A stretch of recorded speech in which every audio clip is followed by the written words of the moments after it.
بسم اللہ الرحمن الرحیم۔ البقرہ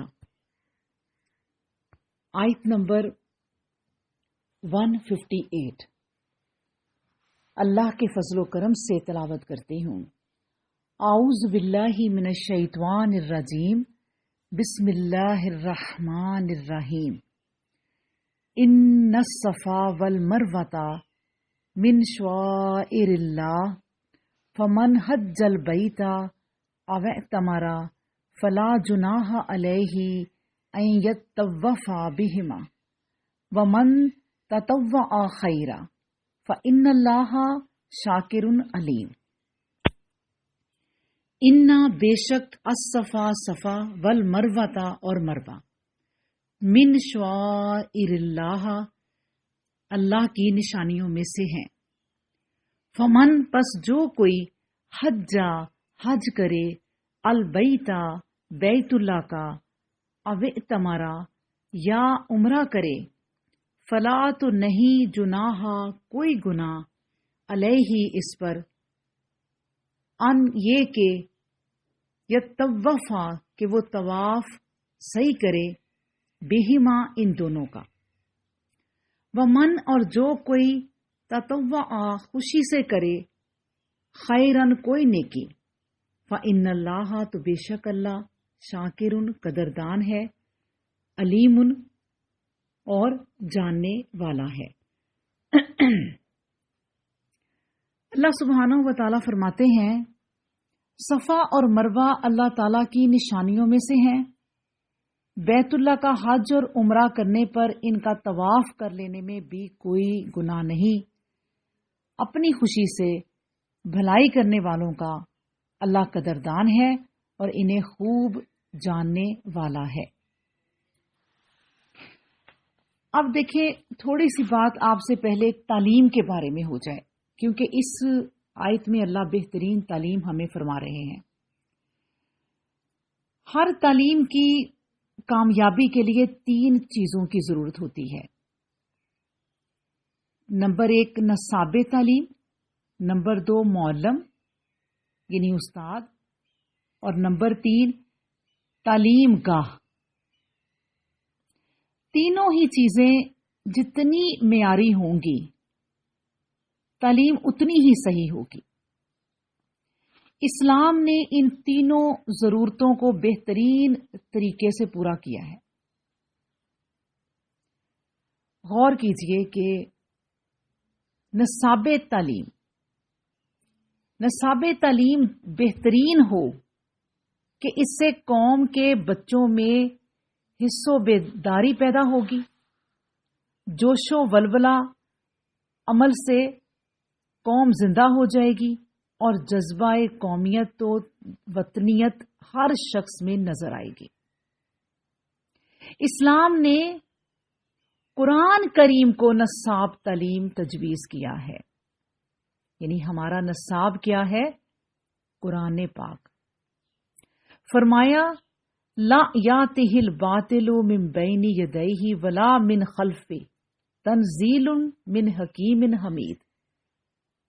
یہ ایسا نصاب تعلیم ہے کہ نہ تو اس کے آگے باطل جم سکتا ہے اور نہ اس کے پیچھے اسے جگہ مل سکتی ہے۔ وہ خدائے حکیم و مجید کا اتارا ہوا ہے، پھر باطل کا یہاں سے کیسے گزر۔ اس کی نسبت حضرت عمر رضی اللہ عنہ نے فرمایا حسبنا کتاب اللہ، ہمارے لیے کتاب ہی کافی ہے۔ نمبر 2 جو بات ہوئی ہے معلم یعنی استاد۔ معلم کا وجود اس تعلیم کا بہترین نمونہ ہو کہ تعلیم محض بالکل بیکار ہے جب تک اس کے ساتھ انسانی نمونہ عمل نہ ہو۔ چنانچہ اسلام کے معلم کون ہیں؟ رسول اللہ صلی اللہ علیہ وآلہ وسلم، ہمارے بہترین استاد۔ یعلمہم الکتاب والحکمہ، وہ تمہیں کتاب سکھاتا ہے اور حکمت۔ آپ خود صلی اللہ علیہ وآلہ وسلم اس تعلیم کے اکمل ترین نمونہ ہے۔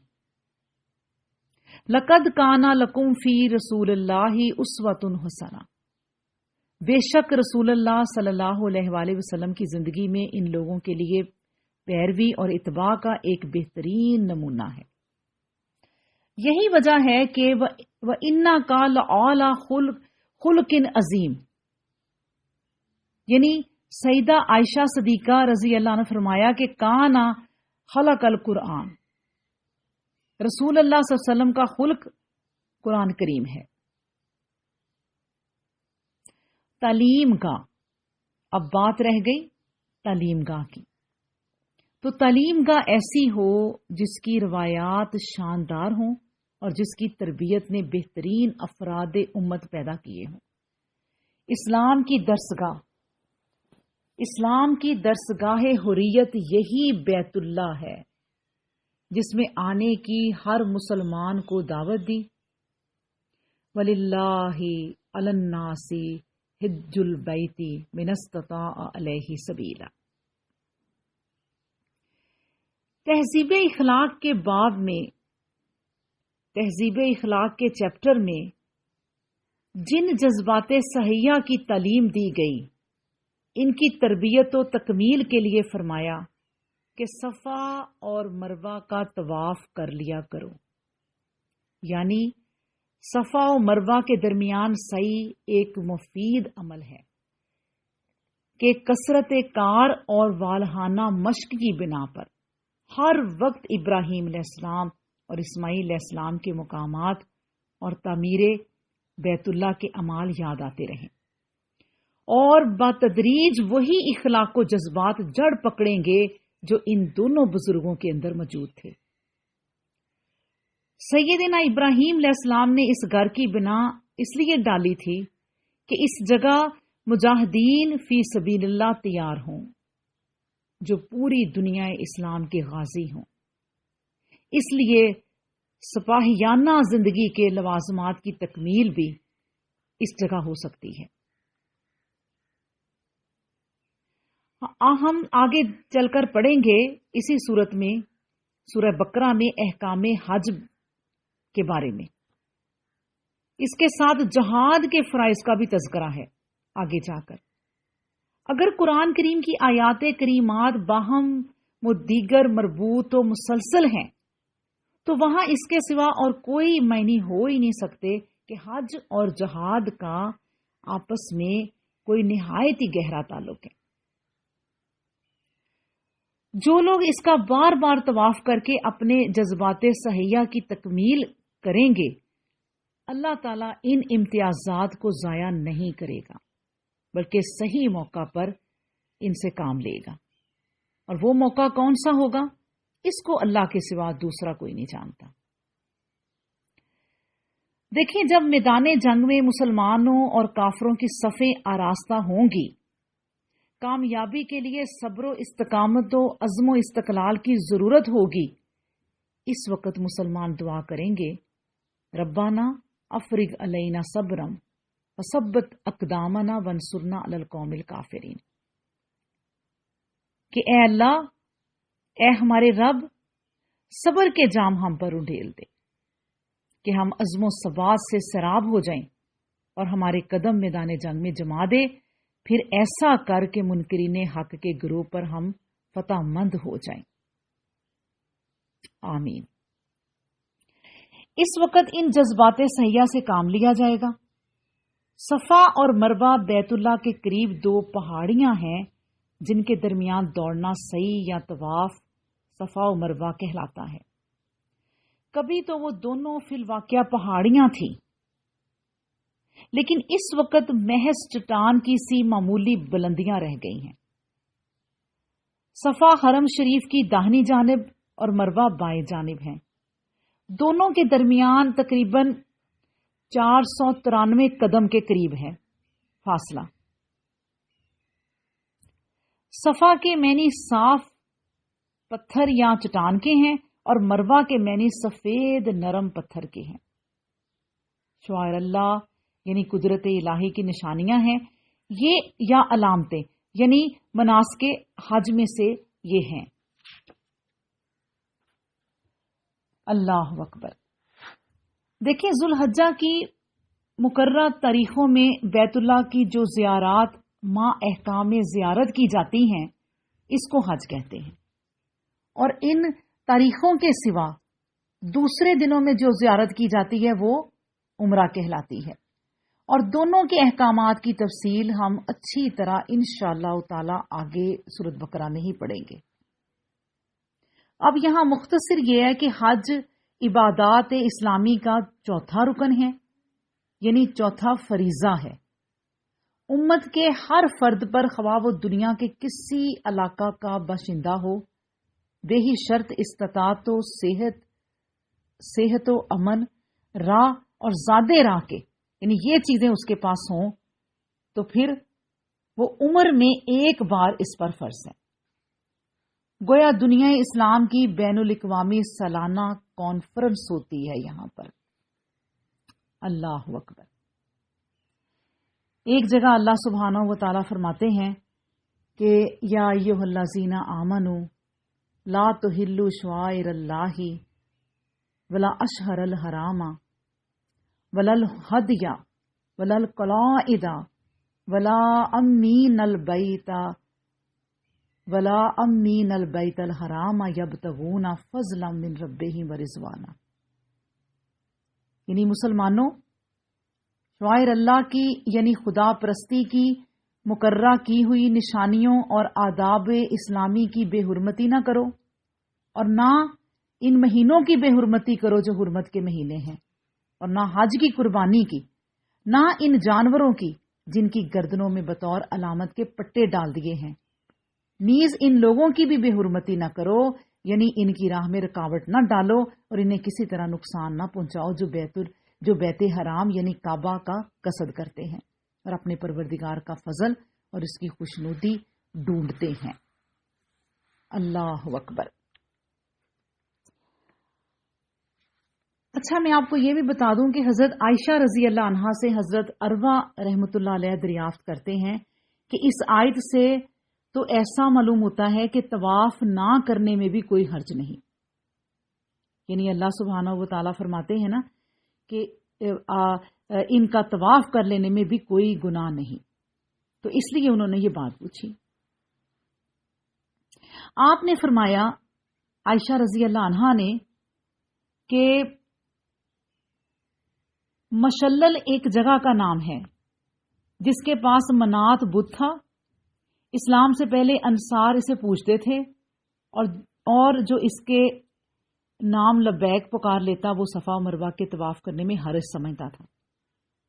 اب بعد از اسلام ان لوگوں نے نبی کریم صلی اللہ علیہ وسلم سے صفا مروہ کے طواف کے حرج کے بارے میں سوال کیا تو یہ آیت اتری کہ اس میں کوئی حرج نہیں. لیکن اسی کے بعد حضور صلی اللہ علیہ وآلہ وسلم نے صفا مروہ کا طواف کیا، اس لیے مسنون ہوگا اور کسی کو اس کے ترک کرنے کا جواز نہ رہا. اور یہ صحیح بخاری اور صحیح مسلم میں بھی حدیث ہے، یہ جو میں نے آپ کے سامنے رکھی ہے. اچھا، اس حدیث کے علاوہ بھی حدیث میں آیا ہے کہ اللہ تعالیٰ نے تم پر صحیح لکھ دی، یعنی فرض کر دی ہے. غرض یہاں بیان ہو رہا ہے کہ صفا مروہ کا طواف بھی اللہ تعالیٰ کے ان شرعی احکام میں سے ہے جو حضرت ابراہیم علیہ السلام کو بجا آوری حج کے لیے سکھائے گئے تھے. اور یہ بھی ہم پڑھ چکے ہیں پیاری بہنوں پیچھے کہ اس کی اصل جو ہے حضرت ہاجرہ رضی اللہ عنہا کا یہاں 7 پھیرے کرنا ہے، جبکہ حضرت ابراہیم علیہ السلام انہیں ان کے چھوٹے بچے سمیت چھوڑ کر چلے گئے تھے اور ان کے پاس کھانا پینا ختم ہو چکا تھا اور بچے کی جان پر آ بنی تھی. تب اسماعیل علیہ السلام نہایت بے قراری اور بے بسی، ڈر، خوف اور اضطراب کے ساتھ ان پہاڑوں کے درمیان اپنا دامن پھیلائے اللہ سے بھیک مانگ رہی تھی، یہاں تک کہ آپ کا غم، وہم، رنج، کرب، تکلیف اور دکھ درد دور ہوا. اللہ اکبر. یہاں پھیرے کرنے والے حاجی کو بھی چاہیے کہ نہایت ذلت و مسکنت، خضوع و خشوع سے یہاں پھیرے کرے اور اپنی فقیری، حاجت اور ذلت اللہ کے سامنے پیش کرے اور اپنے دل کی صلاحیت اور اپنے مال کی ہدایت اور اپنے گناہوں کی بخشش طلب کرے اور نقائص اور عیبوں سے پاکیزگی اور نافرمانیوں سے نفرت چاہے اور ثابت قدمی، نیکی، فلاح کی دعا مانگے اور اللہ تعالیٰ سے عرض کرے کہ گناہوں اور برائیوں کی تنگی کی راہ سے ہٹا کر کمال و غفران اور نیکی کی توفیق بخشے، جیسے کہ حضرت ہاجرہ رضی اللہ عنہا کے حال کو اس مالک نے ادھر سے ادھر کر دیا۔ پھر ارشاد ہوتا ہے کہ جو شخص اپنی خوشی سے نیکی میں زیادتی کرے، یعنی بجائے 7 پھیروں کے 8-9 کرے، نفل حج عمرے میں بھی صفا مروہ کا طواف کرے، اور بعض نے اسے عام رکھا ہے، یعنی ہر نیکی میں زیادتی کرے۔ پھر فرمایا کہ اللہ تعالیٰ قدردان اور علم والا ہے، یعنی اللہ سبحانہ و تعالیٰ جو ہے وہ آیت کے آخر میں کہتے ہیں فَإِنَّ اللَّهَ شَاكِرٌ عَلِيمٌ، کہ اللہ تعالیٰ قدردان اور علیم ہے، یعنی تھوڑے سے کام پر بڑا ثواب دیتا ہے اور جزا کی صحیح مقدار کو جانتا ہے، نہ تو وہ کسی کے ثواب کو کم کرے، نہ کسی پر ذرا برابر ظلم کرے۔ ہاں، نیکیوں کا ثواب بڑھا کر عطا فرماتا ہے اور اپنے پاس سے اجر عظیم عنایت فرماتا ہے۔ اللہ اکبر، فالحمد و شکر اللہ۔